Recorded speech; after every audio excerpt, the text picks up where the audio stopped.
He said I'd be out by Friday. Like it was a fact already printed on paper. Like my life was a box he could tape shut with one clean strip of authority. We were in the kitchen, sunlight on the counters, Milo laughing at cartoons down the hall, and Nolan Pierce leaned against the sink with that relaxed smile he used whenever he wanted the world to believe he was reasonable. Friday, he repeated, tapping his phone. The locksmith's coming. Pack your stuff. Don't turn this into a scene, Lena.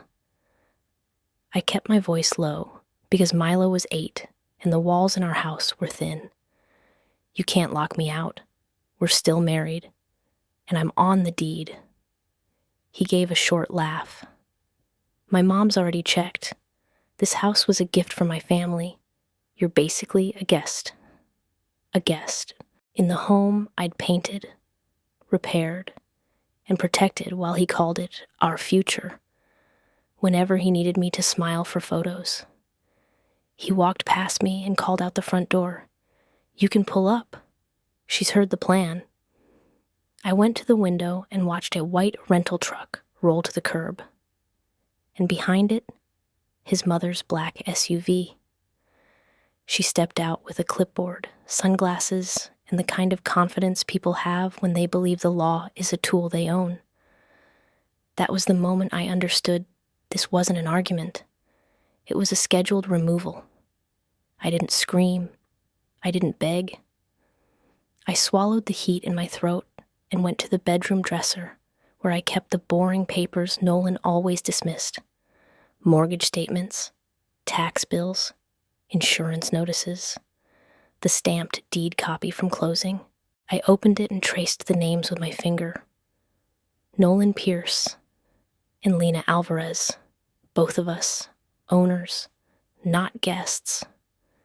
My phone buzzed in my pocket before I could breathe. A bank alert, mortgage payment posted. But the amount was higher than normal. I tapped the details, and my stomach dropped. Home equity payment, HELOC. I didn't have a HELOC. I hadn't applied for one. I hadn't signed anything. I hadn't even talked about one. Yet the app showed disbursements over the last 3 months. Cash outs, transfers, tens of thousands. Disappearing into an account ending in 4419 that I didn't recognize. Within the first minute of Nolan's Friday threat becoming real, the legal and financial anchor snapped into place, sharp and simple. Hey, buddy, I said, soft and steady. Hey, buddy, I said, soft and steady. Want a sleepover at Aunt Marissa's tonight? His eyes lit up. With pancakes? Probably, I lied, because I couldn't tell him the truth yet, that our home had become a battleground, and his father had brought a moving truck like a weapon. I buckled Milo into my car, drove to my sister's, and only after her front door closed behind him did I let my breath crack. Then I called the bank. The representative sounded cheerful until she pulled up the account.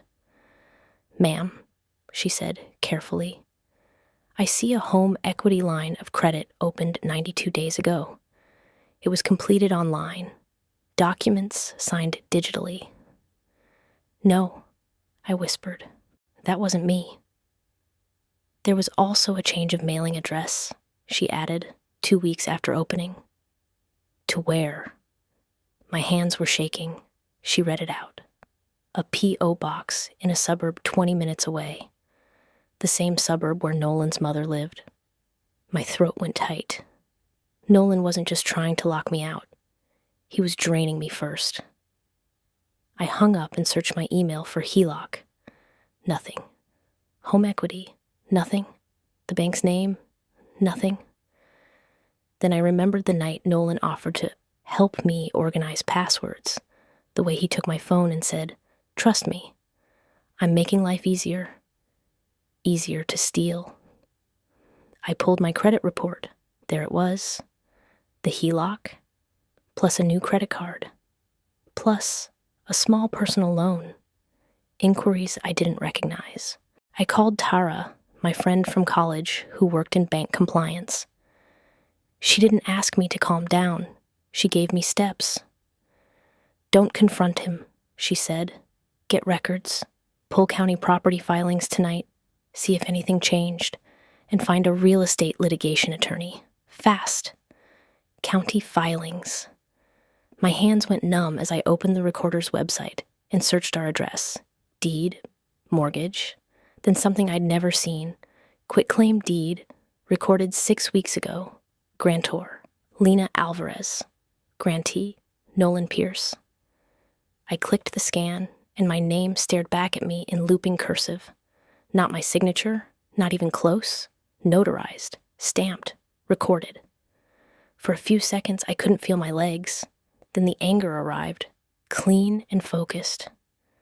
He hadn't just said I'd be out by Friday. He'd filed paperwork to make it true. I printed the document at Marissa's house and stared at the notary seal. I recognized the name. A notary Nolan's mother used for her real estate errands. Family business. I wrote a timeline on a legal pad through the night, because fear gets smaller when you turn it into dates. 92 days ago, HELOC opened. 6 weeks ago, forged quitclaim recorded. Address changed to Nolan's mother's suburb. Today, moving truck. Locksmith threat. Friday deadline. In the morning, I found an attorney named Sandra Klein. Her website didn't promise empathy. It promised action. When she answered, she said, "Start with Friday." I told her everything. The truck, the clipboard, the HELOC, the quitclaim. She didn't gasp. She didn't judge. She said, "You need emergency relief today. We file for a temporary restraining order to stop any lock change. Then we force the bank to freeze the line while we investigate. We also refer the forgery to prosecutors." Prosecutors? I repeated, my mouth dry. Forgery is criminal, she said. And if the notary helped, that's criminal too. Sandra filed the motion that afternoon. Threat of illegal lockout by Friday, irreparable harm, forged deed, fraudulent HELOC.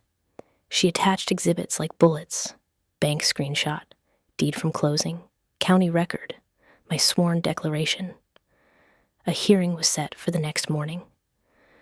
That night, Nolan's texts arrived in a flood. "You're really doing this? You're making this worse. If you show up tomorrow, you'll never see that house again." Sandra read the last one and nodded. "Good," she said. He just put intimidation in writing. At the courthouse, Nolan arrived with his mother and an aggressive attorney in a shiny suit. Nolan smiled at me like he still believed confidence could rewrite reality. Judge Hartley was an older woman with tired eyes and zero patience for performance. She read the filings, then looked over her glasses. "Mr. Pierce," she said, "did Mrs. Alvarez sign this deed in front of a notary?" Nolan's attorney launched into a speech about domestic disputes and family property. Sandra cut through it. "Your Honor, my client did not sign this deed. The notary commission on the document appears expired. We have bank evidence of a HELOC opened based on this transfer, and we have a written threat to lock her out by Friday." Judge Hartley held out her hand. Sandra gave her a printout from the state notary database. Expired. The courtroom shifted. Judge Hartley's voice stayed flat. Temporary restraining order granted. "Mr. Pierce, you will not change locks, remove furnishings, or interfere with Miss Alvarez's access. Neither party may transfer or encumber the property. We will set expedited discovery and a hearing on the deed's validity." Outside, Nolan hissed, "You think you won? You just made yourself my enemy." Sandra stepped between us. "You've been her enemy," she said calmly. "Now you're on record." I went home with a police civil standby and opened the front door like it might bite. The rental truck was gone, but the walls felt stripped. Family photos missing. Milo's drawings gone. My document drawer open and empty. He'd tried to erase my proof. He couldn't erase county stamps and bank logs. Friday came. No locksmith, just the order taped to my fridge, and a new understanding of what Nolan would do when cornered. The next few days felt like living inside a file folder that kept getting thicker. Sandra told me to communicate with Nolan only in writing, so every interaction could be saved. That meant no late-night phone calls where he could twist my words. No hallway arguments where he could pretend I was hysterical. Just text, email, receipts. Nolan hated that. He wanted the old version of me, the one who tried to talk it out, the one who believed closure was a conversation and not a court order. On Monday morning, he showed up at the house right after Milo's bus left, pounding on the door like he still had a key in his voice. I watched him through the camera feed, heart pounding, and answered through the speaker. "You can't be here without permission," I said. He leaned close to the lens and smiled. "Open the door," he said softly. "Let's handle this like adults." "Adults don't forge deeds," I replied, and even saying it out loud made my knees weak. His smile vanished. "You're accusing me of a crime," he snapped. "You know what that does? You know what that does to Milo?" The words were a hook, meant to drag guilt into my chest. I didn't bite. "Put it in writing," I said, and then I ended the audio. He stayed on the porch for a long minute, staring at the camera like he wanted to burn it, then walked back to his car. As he drove away, he peeled out just enough to make a point. That night, I found a note taped to my mailbox. "You can't hide behind paper forever. No signature, no fingerprints I could see, just a message meant to make my skin crawl." Sandra told me to photograph it, bag it, and call police to document harassment. "We don't need to dramatize," she said. "We need to stack." Stack. That became my verb. I stacked police report numbers. I stacked screenshots. I stacked timestamps. I stacked every moment Nolan tried to make me small. Escalation came from places I didn't expect too. My boss called me into his office and shut the door, looking uncomfortable. "Lena," he said, "someone called HR and said you might be involved in financial misconduct. They said your name could show up in an investigation." My face burned. "It's my husband," I said quickly. "He opened accounts in my name. I'm the victim." My boss studied me, then sighed. "I figured," he said. "Your work is solid. I just needed to tell you so you weren't blindsided." It wasn't an official threat, but it did its job. It made me feel exposed, like Nolan had found a way to smear me without leaving fingerprints. At Milo's school, another shift happened. A teacher pulled me aside and said gently, "Milo has been quieter. He asked if you're going to move away." I smiled in the way mothers learn to smile when their insides are screaming. "We're okay," I said. "We're staying." I went back to my car and sat with my forehead on the steering wheel for a full minute, trying to breathe. Then my phone buzzed again. A notification I'd been dreading, a letter scanned into my email from the county clerk. Nolan had filed for divorce. Not surprising. But the petition included a request for exclusive possession of the marital residence, and an allegation that I had voluntarily vacated and abandoned the home. Abandoned. Because I took my child to safety for one night. He was trying to turn protection into weakness. Sandra wasn't surprised. "That's his play," she said. "He wants to force you into defending your character instead of his fraud. We won't let him." She filed a response within 24 hours, attaching Judge Hartley's order and my timeline. She also filed a motion in family court to consolidate property issues with the fraud litigation, so Nolan couldn't forum shop for a softer judge. Nolan reacted by hitting the place that always made my heart race: money. He stopped contributing to the mortgage entirely and texted me, "Enjoy paying for a house you stole." He canceled the utility auto pays from our joint account, then told me, "If you want heat, pay for it." He wasn't trying to save money. He was trying to make me fail. I learned quickly that financial warfare isn't loud.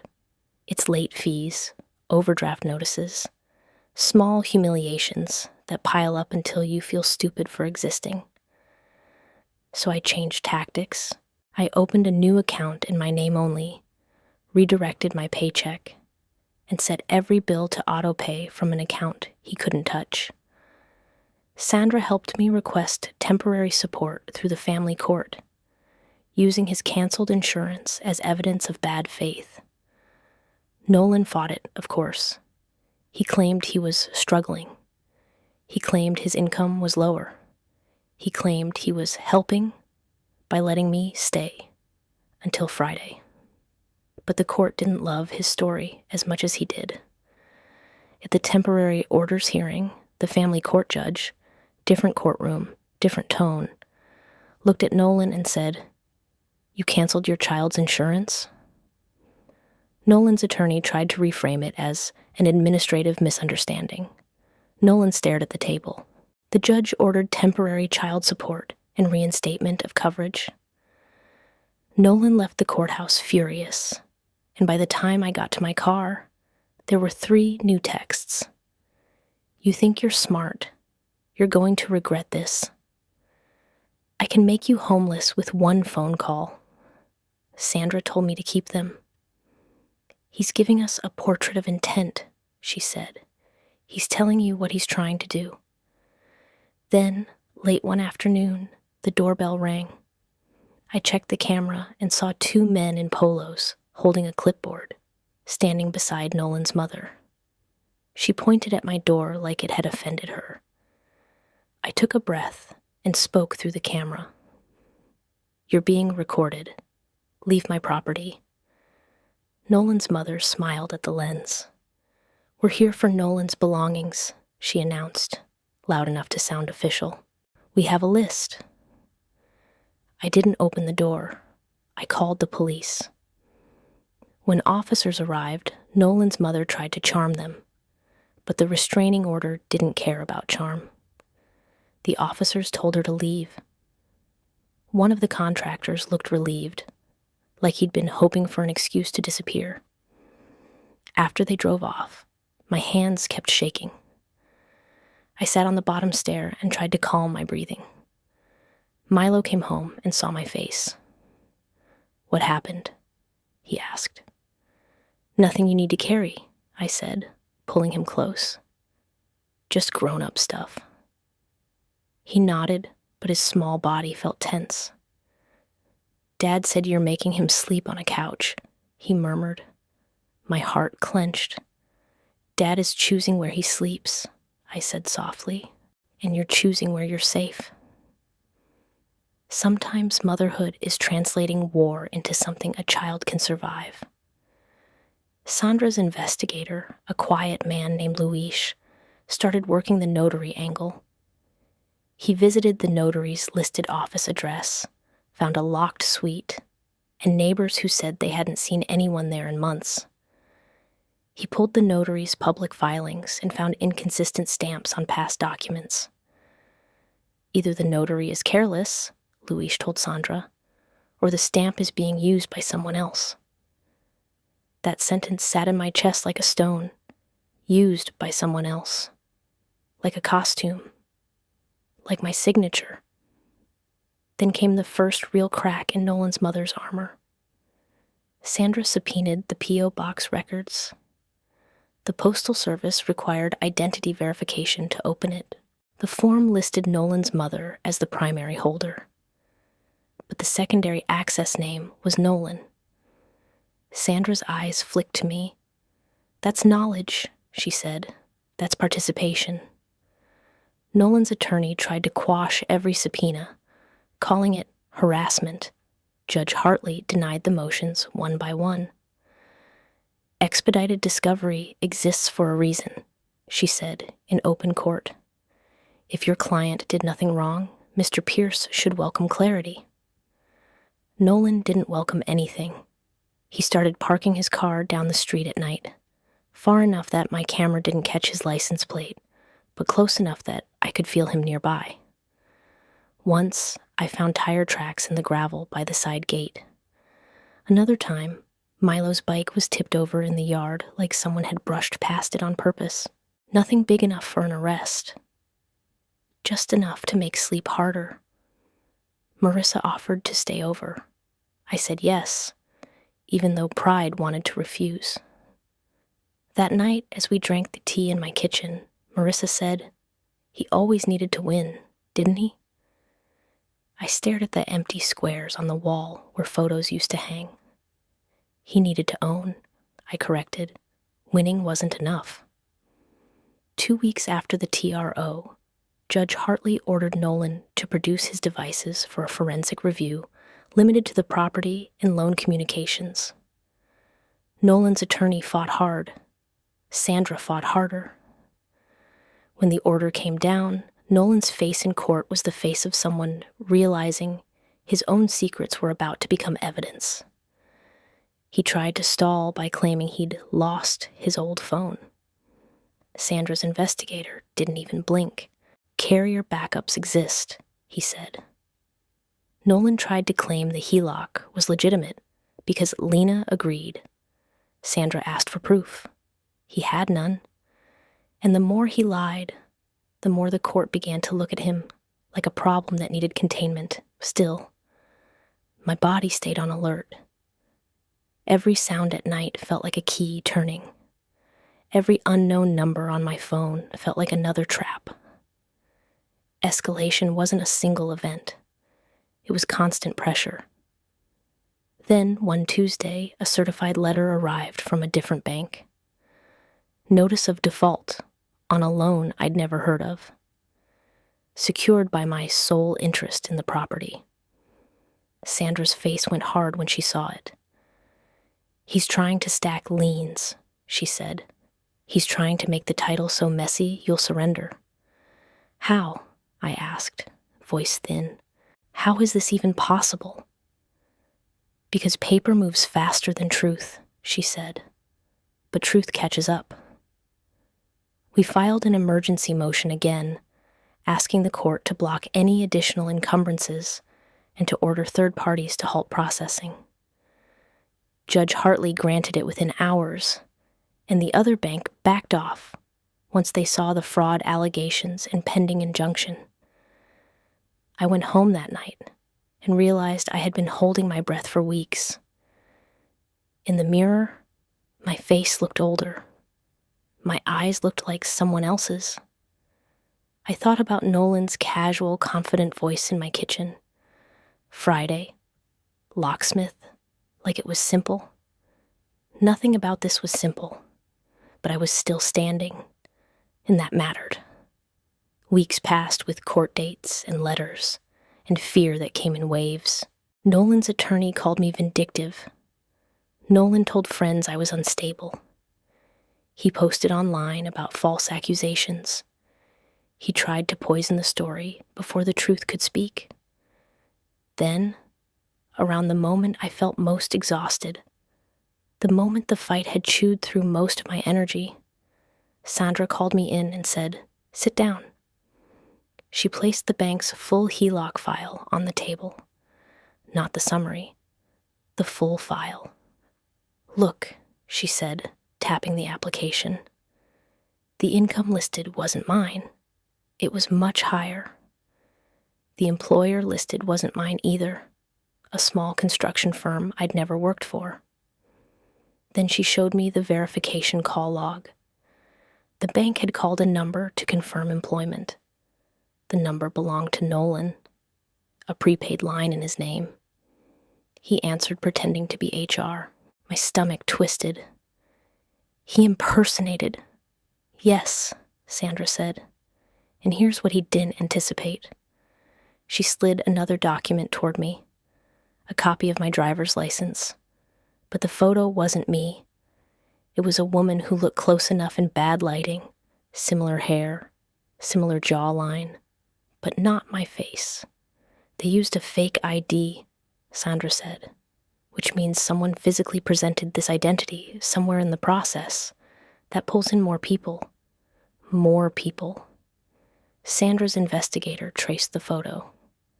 The woman had a name, Candace Weaver, prior identity fraud arrests, a known player in mortgage schemes. Sandra's eyes were sharp now. If Candace Weaver is involved, she said, this becomes bigger than a divorce trick. This becomes a financial crime ring. The DA's office moved faster once Sandra delivered the file.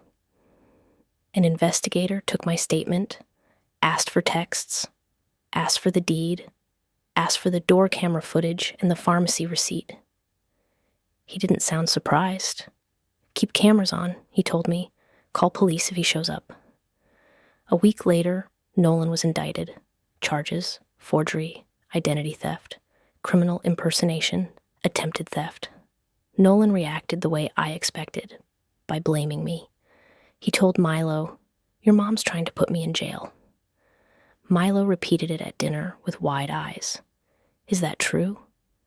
I swallowed, then chose truth that a child could hold. Dad broke rules, I said. Grown-ups have to follow rules. I'm making sure you and our home are safe. Milo's voice went small. Are we going to lose the house? No, I said, pouring my whole soul into that word. No. The civil case hit a turning point when Nolan was forced into deposition. Sandra timed it carefully, because under oath is where liars either confess or hide. Sandra asked him, Did Ms. Alvarez sign the quitclaim deed? Nolan's attorney leaned in. Nolan's face tightened. On advice of counsel, Nolan said, I invoke the fifth.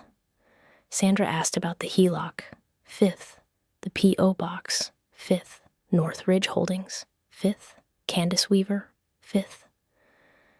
By the 10th question, his confidence had drained out like air from a punctured tire.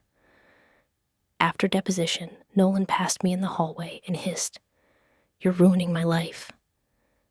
I looked at him and said quietly, No. You did. I just stopped cleaning it up. Something changed in his eyes. Surprise. Like he'd forgotten I was allowed to speak. Judge Hartley had seen enough. At the next hearing, she granted me exclusive use and possession of the home pending final orders and sanctioned Nolan for violating the court's restraints through his mother's attempted entry. Exclusive possession meant the house finally felt like mine again. Not because I wanted him erased, but because boundaries stopped being suggestions. But the HELOC lien still hung over the property like a shadow. The bank froze it, yes, yet they still wanted to be paid. They wanted the easiest solution. Sandra refused easy. At mediation, the bank's counsel tried. Ms. Alvarez benefited from the funds. Sandra's voice stayed cool. The funds were dispersed to an account not belonging to my client. We can trace them.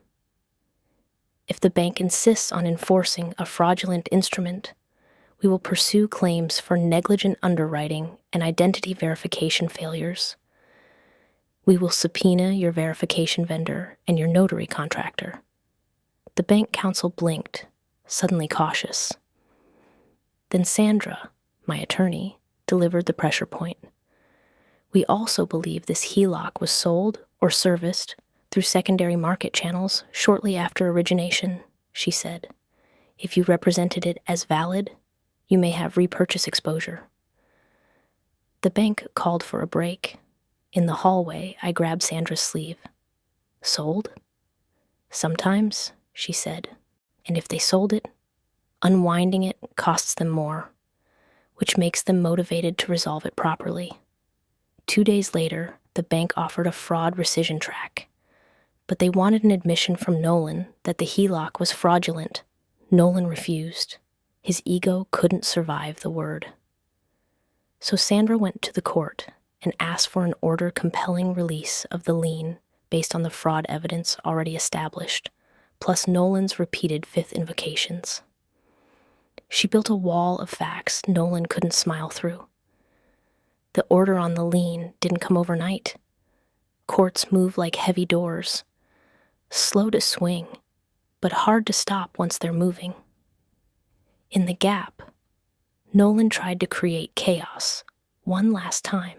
He showed up at a Saturday soccer game, smiling too brightly, handing Milo a new pair of cleats like gifts could rewrite facts. Then he pulled me aside near the bleachers and lowered his voice. "Drop the fraud stuff," he said. "I'll let you keep the house if you sign a private agreement. No more lawyers, no more court. Friday rules. You walk away clean." "Friday rules," I repeated, almost laughing. He leaned closer, eyes cold. "You're tired. You can't afford this forever. I can." I looked at Milo on the field, chasing the ball with his whole heart. And I realized Nolan still didn't understand what I was willing to spend. "You already spent it," I said softly. "You spent my trust. You spent our peace. Now you're spending your options." He flushed and walked away, and that night he filed another urgent motion, claiming I was withholding marital property because I wouldn't let him retrieve furniture. Sandra attached the restraining order and his own fifth invocations. Judge Hartley denied it without a hearing. 2 days later, the bank's legal department requested a conference call with Sandra present. A calm voice on the line said, "We are prepared to rescind, but we need a court-backed pathway." Sandra didn't plead. She dictated terms: immediate lien suspension, written confirmation that all credit reporting would be corrected, a recorded release once the court order issued, and a preservation letter for every log, every vendor record, every identity check that touched my file. When the bank agreed, Sandra sent me a single text: "We're turning the machine." That's what it felt like. A machine, enormous and indifferent, finally rotating toward the truth. And for the first time since Nolan said Friday, I sat at my kitchen table, opened my laptop, and worked an entire afternoon without checking the door camera every 5 minutes. I could still feel fear in my body, but it was no longer steering. That night, I slept with my phone on silent, and the house stayed quiet, as if it believed me. After the indictment, Nolan changed tactics again. His threats got quieter, more surgical. He stopped texting from his main number and started using no caller ID. He'd leave voicemails that were technically harmless, but soaked in menace. "You're scaring Milo," one message said, voice soft. "You're making him think his dad is a criminal. Fix this, Lena." As if truth was something I could simply fix by lying. Sandra advised me to route all communication through counsel. Nolan responded by filing a motion for emergency custody, claiming I was alienating Milo and creating instability with my legal crusade. A legal crusade. That's what he called defending a forged deed. The family court set a hearing, and my stomach churned for days. Losing the house would hurt, but losing time with my son felt like losing oxygen. On the morning of the custody hearing, Milo climbed into my lap and whispered, "Am I in trouble?" "No," I said, hugging him tight. "None of this is your fault." In court, Nolan sat 2 tables away, hands folded, looking like a concerned father from a brochure. His attorney spoke about conflict, mental strain, a mother obsessed with revenge. Sandra didn't raise her voice. She handed the judge the indictment, the restraining order, the bank fraud file, the pharmacy receipt, and the school incident report. "Your Honor," she said, "this is not a parent protecting a child from the other parent.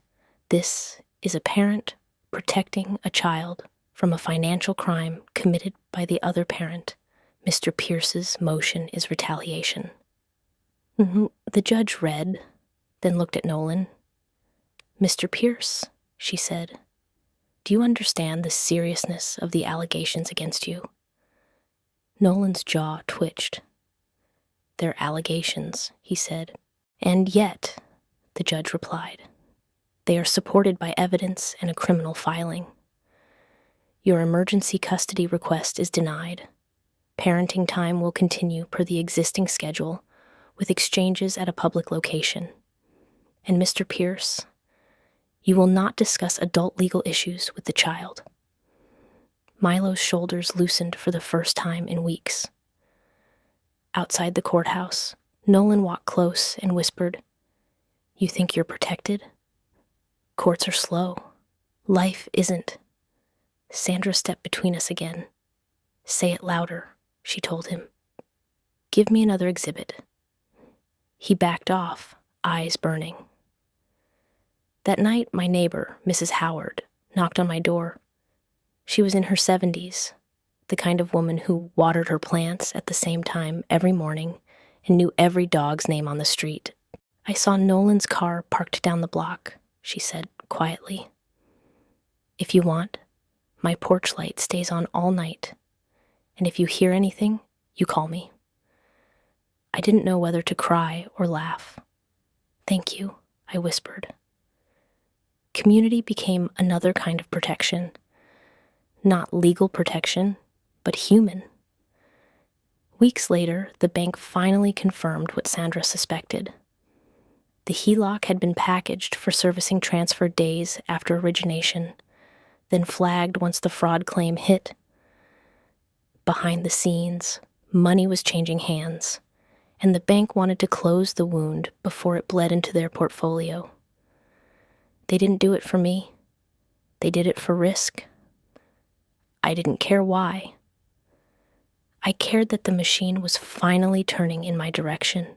When the lien release paperwork was drafted, Nolan tried one last time to stop it by filing a notice of dispute in the county records, alleging I was committing fraud. Sandra laughed when she saw it. Not a happy laugh, a tired one. "He's panicking," she said, "and panic makes mistakes." Judge Hartley agreed. She struck the notice, sanctioned him again, and ordered that any future filings against the property required court permission first. That was when I felt it, the moment the balance shifted. For months, Nolan had controlled reality by creating paperwork faster than I could respond. Now the court was controlling him. Fear didn't leave all at once. It just stopped driving. After that, I rebuilt routine like it was scaffolding. Homework at the same time. Dinner at the same table. Friday movie night. Even when the word Friday still made my stomach twist. Milo started leaving his backpack by the door without asking if we'd have to run. One morning, he taped a new drawing to the fridge. Our house, with a lock and a heart. I kept it. The quiet title hearing arrived months after that first kitchen threat. Nolan looked thinner. His suit looked cheaper. His mother didn't bring a clipboard anymore. Sandra presented the forensic examiner's report. Signatures didn't match. Notary commission expired. Journal missing. Digital logs tied to Nolan. Fraud file tied to Candace Weaver. Subpoena responses tied the P.O. box and the LLC to Nolan's own access. Judge Hartley looked at Nolan and asked, "Do you have any credible evidence, Ms. Alvarez executed this deed?" Nolan's attorney started, but Nolan raised a hand. "No," Nolan said, one syllable, an earthquake. Judge Hartley nodded. The quitclaim is void, she ruled. Title is quieted in favor of the original ownership interests. The HELOC, as a product of fraud, shall be rescinded and the lien released. This matter is referred for further criminal investigation and notary enforcement. Unwinding, rescinded, released. The words landed like air after being underwater. Outside, Nolan's mother tried to step close, eyes flashing. "You're destroying a family," she spat. I felt something settle in my chest. "You destroyed it," I said. "You just called it business." Weeks later, the bank's letter arrived. HELOC rescinded due to confirmed fraud. Balance removed. Lien released. I held the paper like it might evaporate. Milo saw my face and wrapped his arms around my waist. "We're okay," he whispered. "We're okay," I said into his hair. "We're staying." The criminal case ended with a plea. Nolan pleaded guilty to felony forgery and identity theft, restitution, probation terms, financial crime counseling, a protective order limiting contact. Candace Weaver testified as part of her deal. Nolan's mother faced charges for aiding concealment and facilitating the scheme. I didn't throw a party. I didn't post online. I didn't want applause. I wanted peace. So I did something quiet, something Nolan would never understand. I changed the locks myself, legally, with the court order in hand. I hung Milo's drawings back on the fridge with bright star magnets. I repainted the living room the warm color Nolan always hated because he said warmth made people soft. And near the entryway, I framed the judgment, not as a trophy, but as a reminder: paper matters, signatures matter, truth matters. Because the next time anyone tried to tell me my life was a deadline, the next time someone said, "You'll be out by Friday," I'd know how to answer. Not with begging, not with panic, with proof, with calm, and with the kind of strength that doesn't raise its voice, because it doesn't need to.